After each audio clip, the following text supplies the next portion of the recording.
Hi friends, இன்றைக்கி நம்ம முளைக்கட்டின பச்சை பயிறு வச்சு ஒரு கட்லெட் ஒன்று பண்ண போகிறோம். வாங்க இது எப்படி பண்ணலான்னு பார்க்கலாம். இதை இப்போ மிக்ஸி சாரில் மாற்றிடலாம். இப்போ நம்ம மிக்ஸி சாருக்கு மாற்றியாச்சு. இது கூட நம்ம காரத்துக்கு தேவையான அளவு பச்சை மிளகா சேர்த்துக்கலாம். அது கூடவே ஒரு 4-5 பல் பூண்டு சேர்த்துக்கிடுங்க. சின்னதாக இருந்தால் 4-5 சேர்த்துக்கோங்க, பெரிய பூண்டாக இருந்தால் 2-3 சேர்த்தா போதும். இது கூட கொஞ்சமாக சீரகம் சேர்த்துக்கோங்க. இது எல்லாத்தையும் இப்போ நம்ம நல்லா அரைச்சி எடுத்துக்க போகிறோம். இப்போ பயிரை நம்ம அரைச்சி எடுத்துக்கிட்டோம்.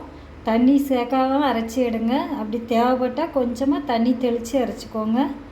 ரொம்ப தண்ணி ஊற்றி அரைக்க வேண்டாம். இந்த மாதிரி அரைச்சி எடுத்துக்கோங்க.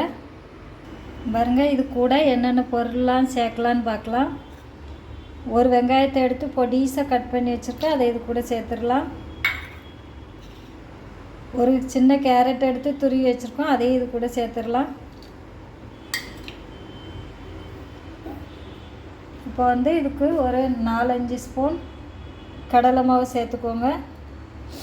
மிக்ஸ் பண்ணி பார்த்துட்டு உங்களுக்கு எவ்வளோ தேவையோ அந்த அளவுக்கு சேர்த்துக்கோங்க கடலை மாவு. இப்போ இதுக்கு தேவையான அளவு உப்பு சேர்த்துக்க போகிறோம்.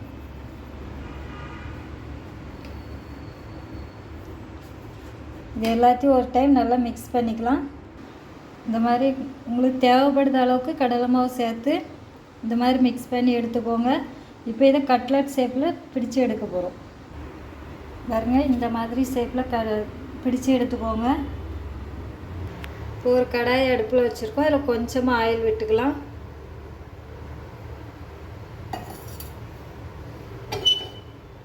அதில் எல்லா பக்கம் படுற மாதிரி ரெடி பண்ணி வச்சுக்கோங்க.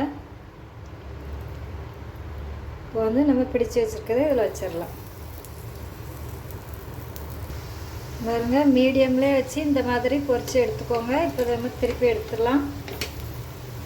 இப்படி திருப்பி விட்டு எல்லாத்தையும் திருப்பி விட்டு பொரித்து எடுத்துக்கோங்க.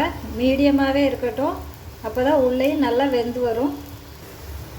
பாருங்கள், 2 பக்கமும் நல்லா ப்ரௌன் கலர் ஆகுது வரைக்கும் ரெடி பண்ணி எடுத்துக்கோங்க. அடுப்பு மீடியம்லேயே தான் இருக்கணும். இப்போ ரெடி ஆகிடுச்சு, எடுத்துடலாம். பாருங்க, நம்மளோட முளைக்கட்டின பச்சை பயிர் கட்லெட் ரெடி ஆயிடுச்சு.